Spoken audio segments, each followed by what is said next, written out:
Welcome love and son blogs. ఈరోజు capsicum curry చేసుకుందండి. Capsicum curry అనే దాని బదులు పులుసు అనొచ్చు. సేమ్ అలా టేస్ట్లోనే ఉంటుంది, మరి పులుసుగా లేకుండా గ్రేవీగా కూడా ఉంటుంది. వీటికి కావాల్సిన వస్తువులు: ధనియా, జీరా, వేరుశనగుళ్ళు, చింతపండు, అల్లం, తెల్లగడ్డలు, కారం, క్యాప్సికమ్, ఉల్లిపాయలు, టమాటాలు. క్లీన్ చేసుకొని బాగా తరుక్కోవాలి సన్న ముక్కలుగా. మా ఛానల్ ప్లీజ్ విజిట్ చేయండి, చాలా బాగుంటాయి కర్రీస్, పచ్చళ్ళు, పులుసులు. నెల్లూరు స్టైల్ ఎక్కువ ఉంటాయండి. ఇది ఒక్కసారి ట్రై చేసి చూడండి, చాలా టేస్టీగా ఉంటుందండి. ఒక బాండలు తీసుకొని నూనె వేసుకొని అందులో ధనియాలు 2 స్పూన్స్ ధనియా,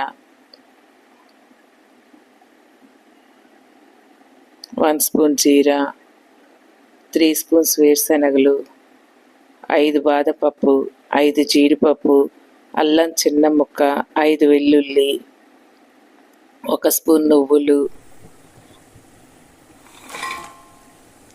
దాంట్లో కొంచెం లవంగాలు, లవంగ చెక్క, యాలకులు కావాలంటే వేసుకోవచ్చండి. నేను అన్నీ వేయలేదు, మసాలా ఎక్కువ ఇంట్రెస్ట్ ఉండదు, అందుకని గ్రేవీలాగా చేసుకున్నాను, వేయలేదు. మీకు కావాలంటే వేసుకోవచ్చు. అవన్నీ బాగా వేగిన తర్వాత ఒక మిక్సీ జార్లో కొంచెం కొబ్బరి, తరిగిన టమాటో, నానబెట్టిన చింతపండు పులుసు వేసి ఈ మసాలాలన్నీ వేసి మెత్తగా పేస్ట్ లాగా చేసుకోవాలండి. అది మిక్సీ కప్లో కొబ్బరి, చింతపండు పులుసు అన్నీ వేసుకోవాలండి. గ్రేవీలో టమాటాలు కూడా యాడ్ చేయాలండి. తాలింపు వేసుకొని ఆవాలు, పచ్చెనగపప్పు, ఎండుమిరపకాయలు వేసుకోవాలి. తర్వాత ఉల్లిపాయలు, కొత్తిమీర వేసుకొని వేపాలి.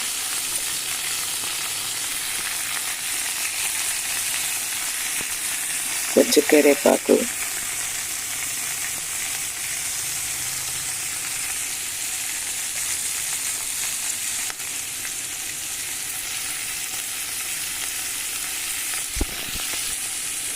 సన్నగా తరిగిన క్యాప్సికమ్ వేసుకుని అవి కొంచెం కలర్ మారాక, ఆయిల్ కూడా మరీ ఎక్కువ పట్టదండి, ఒక 3 స్పూన్స్ పడుతుందంటే.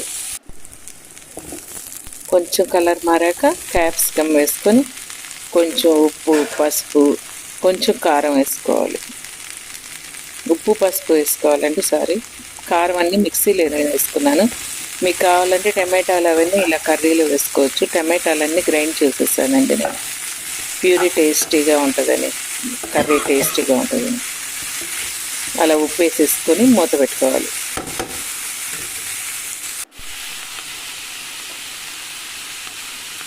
మధ్య మధ్యలో చూస్తూ ఉండాలండి, అడుగంటుతుందేమో చూసుకోవాలి. అంటే ఆయిల్ ఎక్కువ మరీ లేదు కదా, అందుకని కొంచెం అడుగంటుతుందేమో చూసుకోవాలి.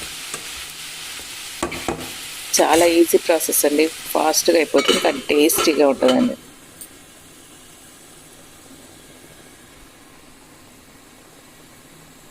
సిమ్లో పెట్టుకోవాలి, హైలో పెడితే మాడిపోతుంది. అండ్ మెత్తగా అయిన పేస్టు, అది వేరుశనగుళ్ళు, టమాటాలు, చింతపండు పులుసు, కారం అన్నీ వేసి ఒకేసారి గ్రైండ్ చేశానండి. టేస్ట్ బాగుంటుందని అలా చేశాను. అలా కూరలో కలుపుకొని బాగా మసాలా క్యాప్సికమ్కి పట్టాలండి. అలా బాగా కుక్ అయ్యి కొంచెం ఆయిల్ బయటకు వచ్చాక టమాటాలు అన్నీ కుక్ అవుతాయి కదా, అంటే గ్రేవీలో అన్నీ బాగుంటాయి కదా. తర్వాత కొంచెం వాటర్ వేసుకోవాలి.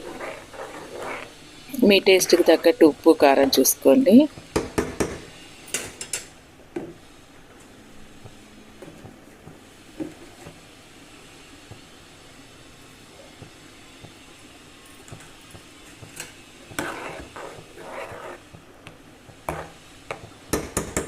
ఎప్పుడైనా ఉప్పు ఎక్కువైంది అనుకుంటే కొంచెం చింతపండు వేయండి, లేకపోతే నిమ్మకాయ పిండండి.